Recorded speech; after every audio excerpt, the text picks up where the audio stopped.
కేంద్రంలో భారతీయ జనతా పార్టీ ప్రభుత్వం 11 ఏళ్లు పూర్తి చేసుకున్న సందర్భంగా ఏపీ బీజేపీ ఆధ్వర్యంలో విజయవాడలో ఉత్సవాలు నిర్వహించారు. ప్రజల సంక్షేమమే లక్ష్యంగా నరేంద్ర మోదీ ప్రభుత్వం పనిచేస్తుందని కేంద్ర మంత్రి కిషన్ రెడ్డి తెలిపారు. దేశంలో ఆహార ధాన్యాల ఉత్పత్తి రికార్డు స్థాయిలో జరుగుతుందని తెలిపారు. ఉగ్రవాదంపై రాజీ లేని పోరాటం చేస్తున్నామని కూడా అన్నారు. దేశంలో మౌలిక వసతుల కల్పన చాలా వేగంగా జరుగుతుందని కిషన్ రెడ్డి తెలిపారు.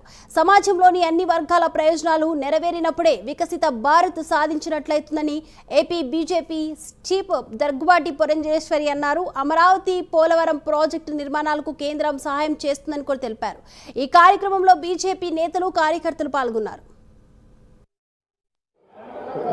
దయచేసి అందరూ రావాలి, ఎదురున్న సీట్లో కూర్చోవాలి దయచేసి.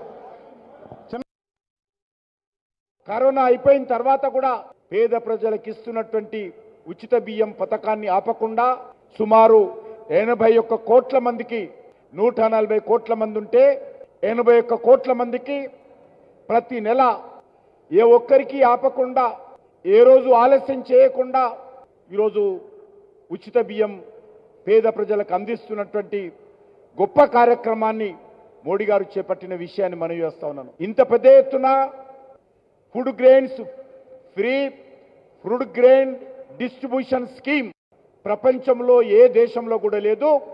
అది ఒక మన దేశంలోనే ఇంత పెద్ద స్కీము అమలు చేస్తా ఉన్నామనే విషయాన్ని ఈ సందర్భంగా మనవి చేస్తా ఉన్నాను. అదే కాకుండా 4 కోట్ల మంది ప్రజలకు ఇల్లు నిర్మాణం చేసి హ్యాండ్ ఓవర్ చేసినటువంటి ఘనత కూడా నరేంద్ర మోడీ గారి ప్రభుత్వానికి దక్కుతుంది. నరేంద్ర మోడీ గారు వికసిత్ భారత్ని చూడాలి అనేటువంటి ఆకాంక్షని పదే పదే వారు తెలియజేయటం జరిగింది. సాధారణంగా వికసిత్ భారత్ అని అంటే అభివృద్ధి చెందినటువంటి భారతదేశం అని చెప్పి మనం అందరం కూడా దాన్ని నిర్వచనం పలుక్కుంటూ ఉంటాం.